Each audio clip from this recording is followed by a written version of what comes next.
Hello दोस्तों, class 12 की chemistry में आप सबका बहुत बहुत स्वागत है। दोस्तों, आज की वीडियो में हम एमपी बोर्ड 2020 का पेपर सॉल्व करने वाले हैं। इसमें दोस्तों हम सही विकल्प, सही जोड़ियाँ, रिक्त स्थान, एक शब्द में आंसर, इन सब को कंप्लीट करेंगे और इसमें जो जितने भी क्वेश्चन हैं उन सब क्वेश्चनों को भी हम आपको बताएंगे। हर एक क्वेश्चन पे आपसे बात करेंगे, जहां समझाने वाला है वहां पर समझाएंगे। ये हर चीज़ आप कंप्लीट कराएंगे आज की वीडियो में 2020 के पेपर में। ठीक है, तो दोस्तों जिसको 100% मार्क्स लेकर आने होते हैं तो उसको आपको पिछले 5 साल के पेपरों को सॉल्व करना होता है, क्योंकि दोस्तों पिछले 5 साल के जो पेपर होते हैं उनमें से भी 85% प्लस पूछा जाता है। तो दोस्तों यदि पिछले 5 साल के पेपर आप सॉल्व कर लेते हो तो 85% प्लस आप मार्क्स तो लेकर आ ही सकते हैं। ठीक है, तो इसी की सीरीज में दोस्तों आज हम 2020 का पेपर सॉल्व करेंगे, पूरा समझेंगे, देखेंगे। ठीक है, तो दोस्तों सबसे पहले हम इसके ऑब्जेक्ट देखते हैं। सही विकल्प, दोस्तों इसका पहला विकल्प है षटकोणीय क्रिस्टल का उदाहरण है। षटकोणीय क्रिस्टल कौन सा है? तो दोस्तों जो षटकोणीय क्रिस्टल होता है वो ग्रेफाइट होता है। क्या होता है? ग्रेफाइट। तो षटकोणीय क्रिस्टल का उदाहरण क्या है? ग्रेफाइट है। इसके बाद दोस्तों हमारा अगला क्वेश्चन है अर्ध आयुकाल प्रथम कोटि अभिक्रिया हेतु होगा। मतलब प्रथम कोटि की अभिक्रिया के लिए अर्ध आयुकाल क्या होगा जब k बराबर 5.5 इंटू 10⁻⁻14 सेकेंड इनवर्स है। ये है। ठीक है, तो दोस्तों प्रथम कोटि की अभिक्रिया के लिए जो अर्ध आयुकाल का सूत्र होता है वो होता है 0.693 अपॉन के। ये t बराबर होता है क्या?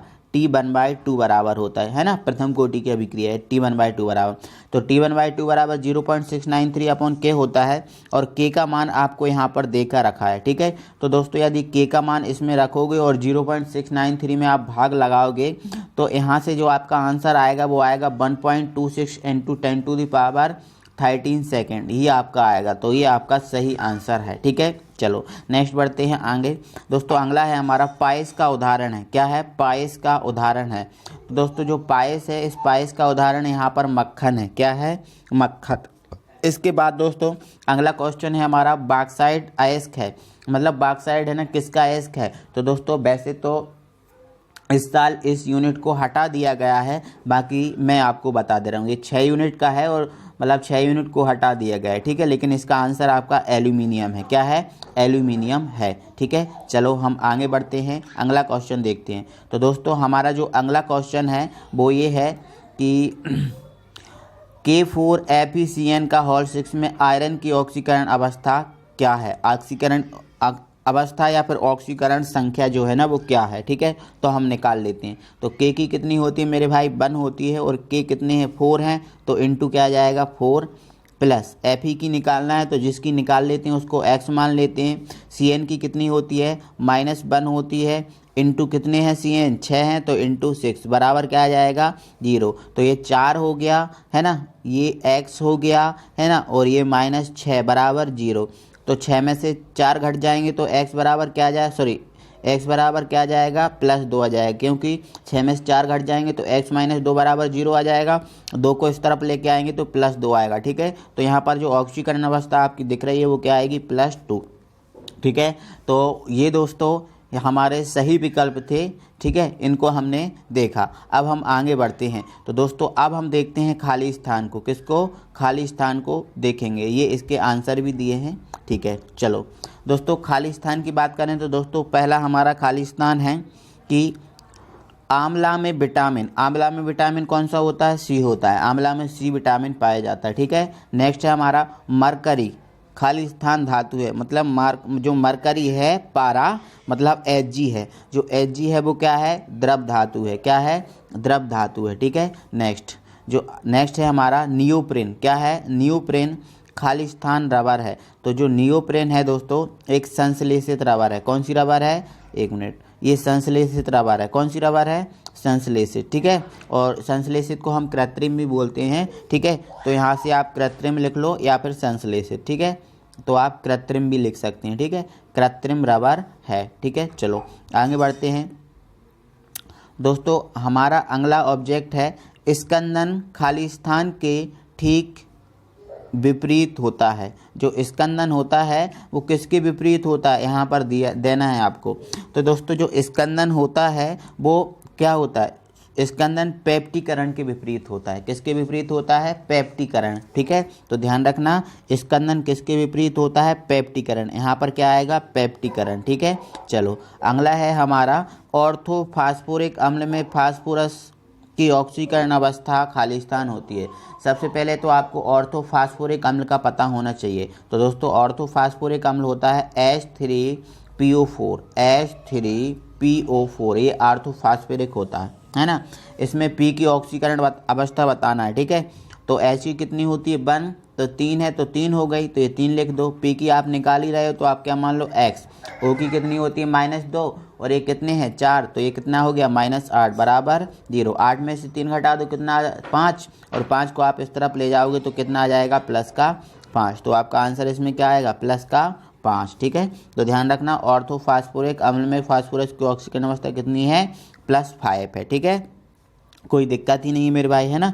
चलो हम आगे बढ़ते हैं और आगे देखते हैं। ठीक है, तो अब देखते हैं मेरे भाई हम सही जोड़ियों को, किसको देखते हैं, सही जोड़ियों को हम देखते हैं। ठीक है, चलो सही जोड़ियों को देखते हैं। ठीक है, तो देखो हमारी सही जोड़ियां हैं, जैसे मान के चलो ये दिया है शॉर्ट की दोष। क्या है, शॉर्ट की दोष। शॉर्ट की दोष किस में होता है, तो आपको पता है शॉर्ट की दोष होता है किसमें, NaCl में होता है। किस में होता है, NaCl में, तो एक इसको मिल गया। ठीक है, फ्रैंकेल दोष किस में होता है, फ्रैंकेल दोष होता है AgCl में। किस में होता है, AgCl में, तो 2 इसको मिल गया। ठीक है, अनुचुम्बकीय कौन होता है, अनुचुम्बकीय यहाँ पर होता है O2। कैसा होता है, O2, तो यहाँ पर इसका आपको क्या लिखना है 3, है ना। वैसे दोस्तों ये ऑब्जेक्ट है ना गलत दिया है, यहाँ पर जो अनुचुम्बकीय है इस अनुचुम्बकीय की जगह पर प्रतिचुम्बकीय होना चाहिए था। क्या होना चाहिए था, प्रतिचुम्बकीय, और प्रतिचुम्बी का उदाहरण है O2, है ना। बाकी अलग दिया है और अपन को जोड़ी इससे मिलानी है, जो बचा है तो आप इसके अनुसार फिर मिला दो। ठीक है, तो अनुचुम्बकीय कौन है, O2।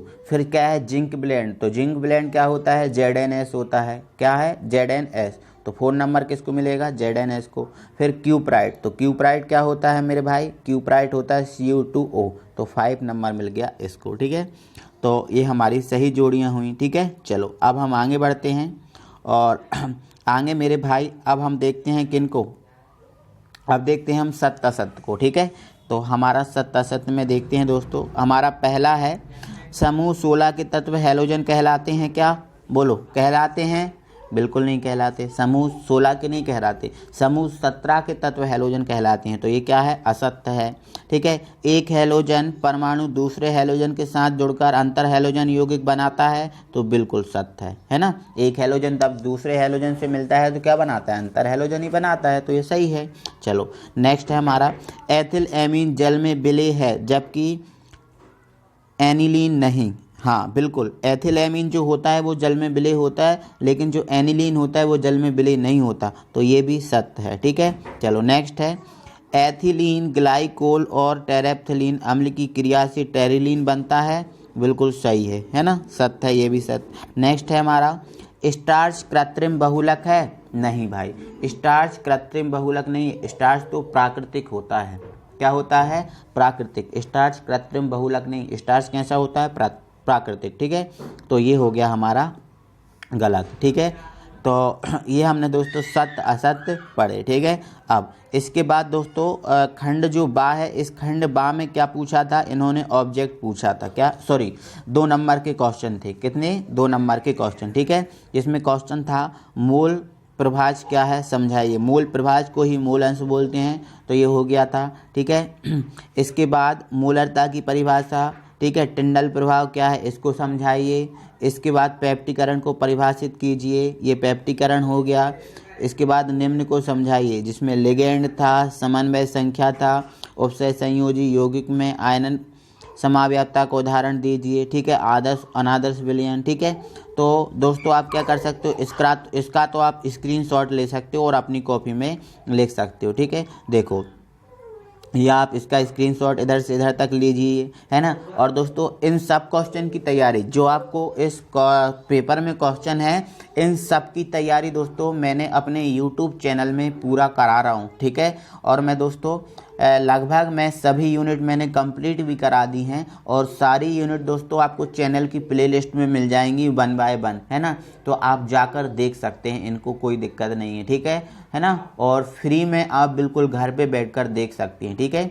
और दोस्तों यदि आपको नोट्स भी चाहिए है तो दोस्तों मेरा गणेश आई वर्ल्ड के नाम से टेलीग्राम चैनल है, आप वहाँ पर जाकर इसके नोट्स भी आप प्राप्त कर सकते हैं, क्योंकि मैंने सारे नोट्स 1 से लेकर पूरा जितना सिलेबस है सभी के नोट्स मैंने टेलीग्राम पर डाल दिए हैं, ठीक है। तो इसका आपने स्क्रीनशॉट ले लिया होगा। इसके बाद दोस्तों इसके बाद आप इनका भी स्क्रीनशॉट ले लें, ये 18 तक के क्वेश्चन हैं, ठीक है। इसके बाद दोस्तों आप ये पूरा हो गया और सारे क्वेश्चंस को मैंने दोस्तों कराया है, कोई दिक्कत नहीं है। एक भी क्वेश्चन अपने सिलेबस में से बाहर नहीं गया और ना ही जाता है, ठीक है। तो दोस्तों आप इन सभी क्वेश्चंस को कंप्लीट कर लें बहुत अच्छे से, क्योंकि आपका जो 2020 का 19 का ये पेपर है ना, बहुत ज़्यादा हेल्पफुल होते हैं यदि आपको 100% मार्क्स लेकर आने हैं तो, ठीक है। तो दोस्तों बस आज के लिए बस इतना ही दोस्तों। अगली वीडियो में हम फिर आपसे मिलते हैं, तब तक के लिए थैंक यू वेरी मच।